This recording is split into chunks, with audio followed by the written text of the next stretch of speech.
Hey there, everybody. So, if you're anything like me and you love adding a little bit of history to your garden, you've probably stumbled into this exact dilemma.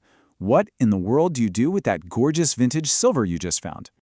All right, just imagine for a second. You're out at a flea market maybe, and you spot it. This gorgeous old silver-plated pitcher. The shape is just perfect, but man, it is covered in this deep, dark, kind of moody tarnish.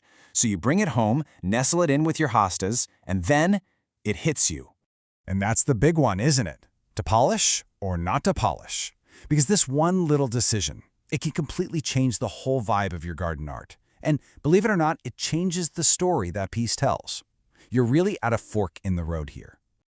Okay, so let's break this down. You've basically got two ways you can go with this. You can choose that high-maintenance, brilliant shine of a full polish, or you can lean in and embrace that weathered, historical look of a natural patina.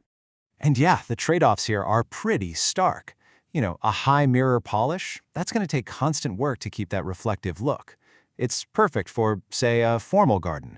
But then you've got the natural patina, which is super low maintenance. It just kind of soaks up the light and fits right into a cottage or woodland garden. We're talking two completely different feelings here. Here's a good way to think about it. That mirror shine is like a party. It's clean, it's fancy, and it bounces light all over the place, even into shady spots. But the silver skin, that beautiful natural tarnish, that feels ancient, you know? It has this weight to it. It kind of melts back into the greenery and looks like it's been a part of your garden forever.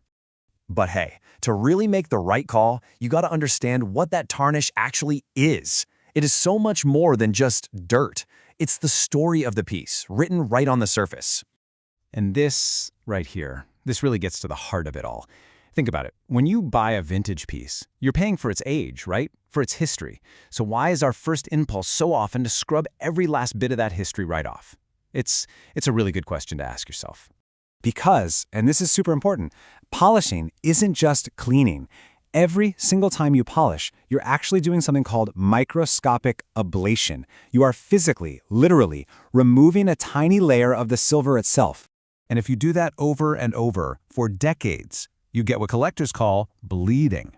That's when the base metal underneath, usually copper or maybe nickel, starts peeking through. It's a sure sign that a piece has been loved, maybe a little too hard, with a polishing cloth over the years. And you know what's cool? The garden itself becomes the artist. Like, if you live near the coast, that salt air will create this deep, almost crusty black tarnish. But out here in the Midwest, oh yeah, the sulfur in our rain, maybe having it sit near an oak tree, that can create this unbelievable iridescent effect called rainbow toning. You'll see blues, purples, even golds. That's not dirt. That's a chemical record of the seasons right on the metal.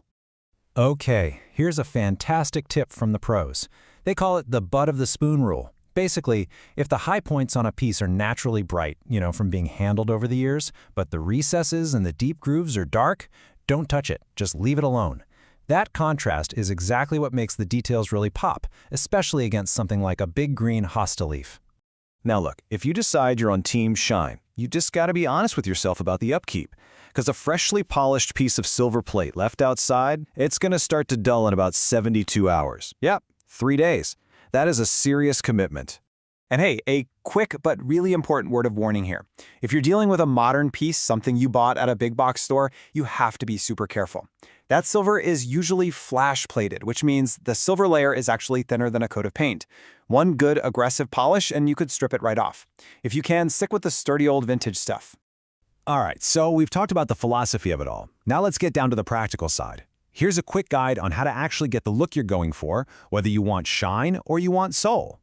So for all you patina lovers out there, you're gonna want to use the gentle glow method. It could not be simpler. All you do is take a simple microfiber cloth, no polish, none, and just gently buff the high spots. This brings out just a hint of a shine, but leaves all that gorgeous dark tarnish down in the details. It creates such amazing depth.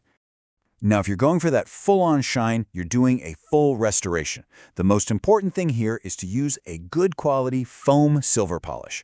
You want to stay away from those aggressive liquid dip cleaners because they can be really harsh on older pieces. Just apply the foam gently with a soft cloth and buff it up to whatever level of shine you're happy with. And once you have the finish you want, you got to think about where it's going to live. If you've got a patina you absolutely love, you can protect it by sealing it with a really thin coat of something called Renaissance wax.